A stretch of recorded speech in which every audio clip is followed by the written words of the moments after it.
Sector 2 વિસ્તારમાં ગઈકાલે zone 4, zone 6 અને ઝોન 5 વિસ્તારમાં પ્રોહિબિશનની ડ્રાઈવ રાખવામાં આવેલી. સુરત શહેરના જે એન્ટ્રી પોઈન્ટ છે ત્યાં તમામ જગ્યા ઉપર વાહન ચેકિંગ અને જે દારૂ પીને વાહન ચલાવે છે એના ઉપર વોચ રાખવામાં આવેલી. બ્રીથ એનાલિઝરથી એને ચેક કરવામાં આવ્યા. ઝોન 4 માં લગભગ 170 માણસો પકડવામાં આવેલા છે. ઝોન 3 માં 70 છે અને ઝોન 5 માં 45 માણસો ઉપર કાર્યવાહી કરવામાં આવેલી છે. સુરત શહેરમાં માન્ય અમારા પોલીસ કમિશનર અનુપમ ગેહલોત સાહેબની સૂચનાથી તમામ જે એન્ટ્રી પોઈન્ટ છે ત્યાં સખતમાં સખત વાહન ચેકિંગ રાખવામાં આવેલી છે. તમામ પોઈન્ટ ઉપર બ્રેથ એનાલિઝર અને ડ્રગ્સની કીટ પણ રાખવામાં આવેલી છે. જે ડુમ્મસ અને જે બહારનો એરિયા છે તે ફાર્મ હાઉસમાં ડ્રોનથી પણ નિગરાની રાખવામાં આવશે. ઝોન અમારા સેક્ટર 2 વિસ્તારમાં અને પૂરા શહેરમાં લગભગ તમામ પોલીસ 31 અને કાલે 1 જાન્યુઆરી 2025 સ્ટાર્ટ થાય છે. તમામ પોલીસ સુરતમાં કાયદો અને વ્યવસ્થા શાંતિથી આની ઉજવણી થાય અને કોઈ બનાવ નહીં બને એ માટે તમામ કાર્યવાહી કરવામાં આવી રહી છે.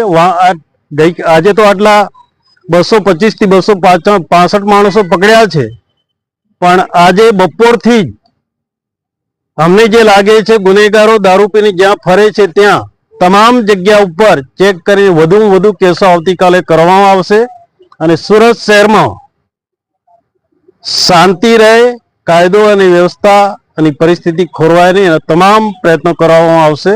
અને અમારા પોલીસ કમિશનર પણ સતત અમને માર્ગદર્શન આપતા રહે છે અને સુરત શહેરમાં તમામ પબ્લિક શાંતિથી 31 અને કાલે 1 2025 ની ઉજવણી કરે એટલે તમામ પોલીસ સખત પેટ્રોલિંગ અને અમારી પોલીસની કાર્યવાહી કરીશ. સર, આ તો દારૂ પીને ફરતા લોકોની ધરપકડ કરવામાં આવી છે. દારૂ વેચનાર લોકો સામે આવી કાર્યવાહી ક્યારે કરવી? બિલકુલ, અમે આ કાર્યવાહી પણ અમારે પોસ્ટે વાઇઝ ચાલુ જ છે અને એની પણ કાર્યવાહી કરી જ છે. કેટલા બુટલેગર સામે કાર્યવાહી?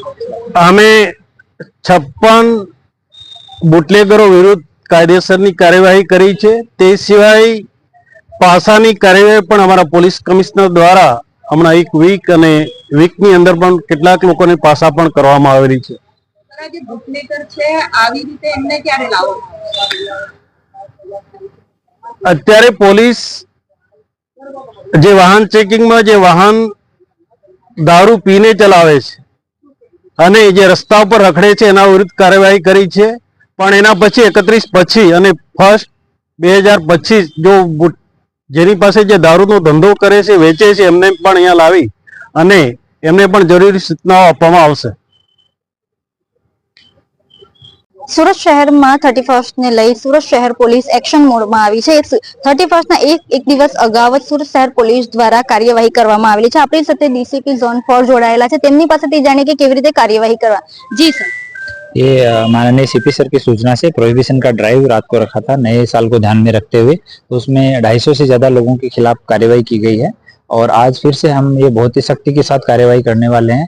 सब जगह हमने breath analyser, drug detection kit ये डिप्लॉय किए हैं. ड्रोन हमने सिटी में डिप्लॉय किए हैं जिनसे हम फार्म हाउस वगैरह चेक करते रहेंगे और हमने जितने भी नए साल की पार्टी होने वाली है वहाँ पे आईपी बेस कैमरे लगवाए हैं जिनका लाइव फीड हमारे कंट्रोल रूम में रहेगा, तो वहाँ से हम कंटिन्यू वो सब चीज़ों को मॉनिटर करने वाले हैं और बिल्कुल भी गैरकायदे से चीज़ें जो है उनको हम रोड पे, पब्लिक प्लेसेस में, पार्टी में कहीं पे भी अलाउ नहीं करने वाले हैं. शांति से परिवार और दोस्तों के साथ जो उजवनी करेंगे उनको हम पूरा सहयोग करने वाले हैं, पूरी सुरक्षा देने वाले हैं. कितने आरोपियों के ऊपर अभी एक्शन किया गया? 250 से ज्यादा है.